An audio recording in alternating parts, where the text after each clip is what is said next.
Hello ladies and gentlemen, I am the Grand Cat and today we are going to be opening the second of our two ships that we have.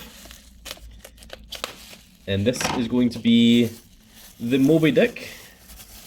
At least I'm absolutely hoping it is. Here it is. So this is YuraColle and it's made by Mega House. And there you can see there's the other ships you can get, the Red Force, which we saw in the last video, the Moby Dick, Baratier, and you can also get the Going Merry and the Thousand Sunny. We don't have any of the other ones, we only have two of them. The two Pirate Emperors ships.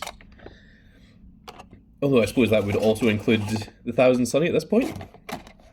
But of course what we're talking about is the original Pirate Emperor ships. Of which the only other one is the Big Mum's one, which is called the Big Mama Chanter. Because Kaido, as far as we know, doesn't actually have a named ship yet.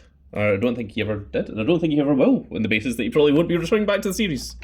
So, instead what he did have was Wano. He had the entirety of Wano. Which makes me question, it said that Shanks fought Kaido off on his way to stopping the Paramount War at Marineford. And was Kaido on a ship, or was Kaido literally just flying through the air and in his dragon form? You know, what was going on there?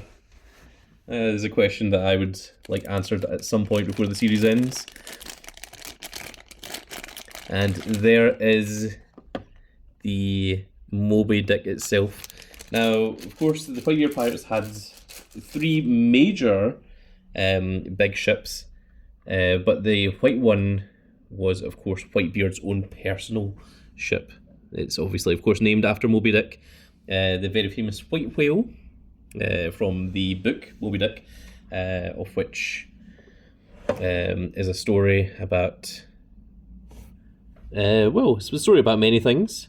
But I guess the most prolific of them is about not focusing your entire life on revenge. Which is a pretty good moral story to get out there. And there is the wonderful, wonderful Moby Dick itself.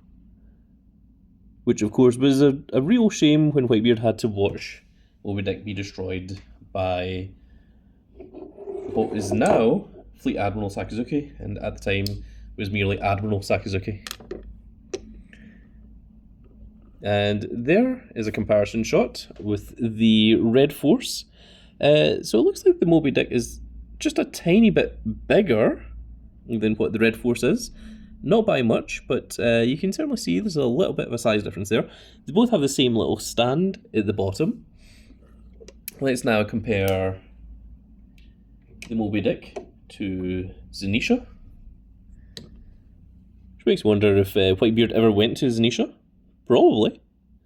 I mean, he probably did travel the entire Grand Line.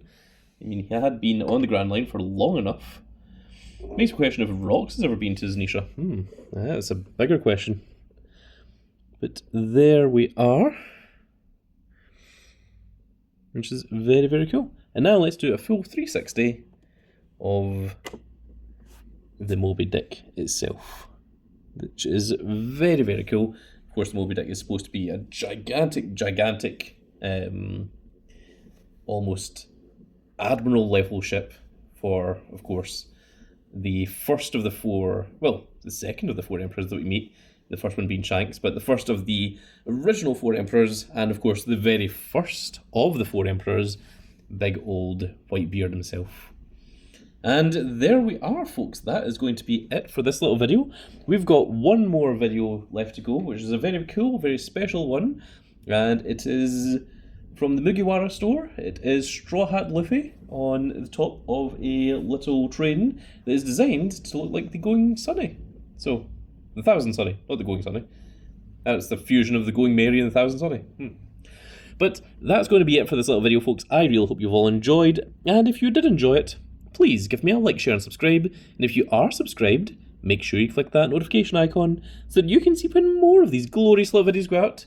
And we shall see you all in the next video. Goodbye, everybody.